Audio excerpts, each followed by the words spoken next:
मित्तल भवन में आज अजीब सा सन्नाटा था। हर कोई रजनी देवी की हालत को लेकर परेशान था।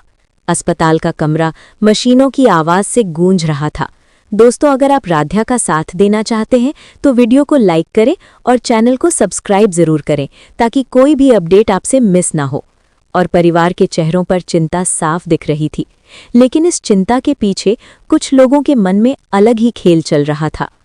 निहारिका बाहर से दुखी बनने की कोशिश कर रही थी, मगर अंदर ही अंदर वो किसी और ही सोच में डूबी थी। उसे लगता था कि जब तक राध्या इस घर में है, प्रथम कभी उसके करीब नहीं आएगा। जलन धीरे धीरे उसकी सोच को साजिश में बदल रही थी। एक दिन मौका देखकर निहारिका अस्पताल के कॉरिडोर में एक अजनबी आदमी से मिली। उसने इधर उधर देखा कि कोई सुन तो नहीं रहा, फिर धीरे से बोली, बस इतना करना है कि सबको लगे गलती राध्या की है, उसके बाद सब मैं संभाल लूंगी।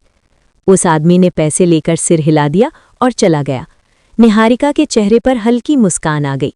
उधर राध्या को इन सब बातों का कोई अंदाजा नहीं था। वो दिन रात रजनी देवी की सेवा में लगी रहती, कभी दवा देती, कभी डॉक्टर से बात करती, कभी उनके हाथ पकड़कर उन्हें हिम्मत देती। एक रात अचानक रजनी देवी की तबीयत बिगड़ने लगी।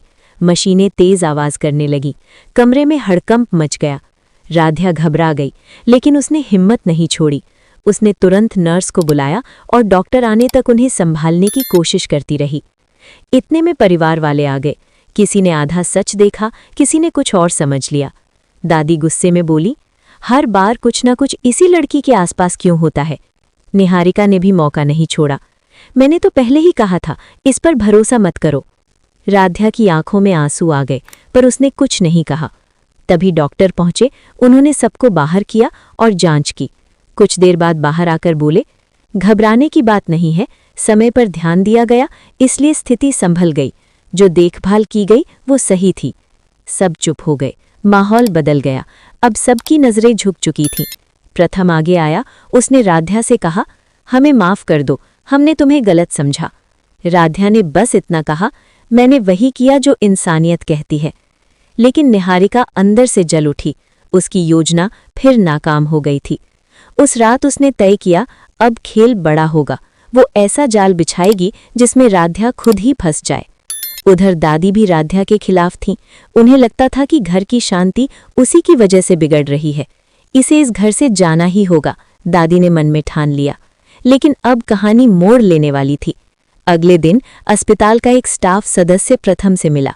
उसने बताया कि कुछ दिन पहले एक अजनबी आदमी अस्पताल के आसपास घूमता देखा गया था और किसी से पैसों की बात कर रहा था। प्रथम को शक हुआ। उसने चुपचाप जांच शुरू कर दी।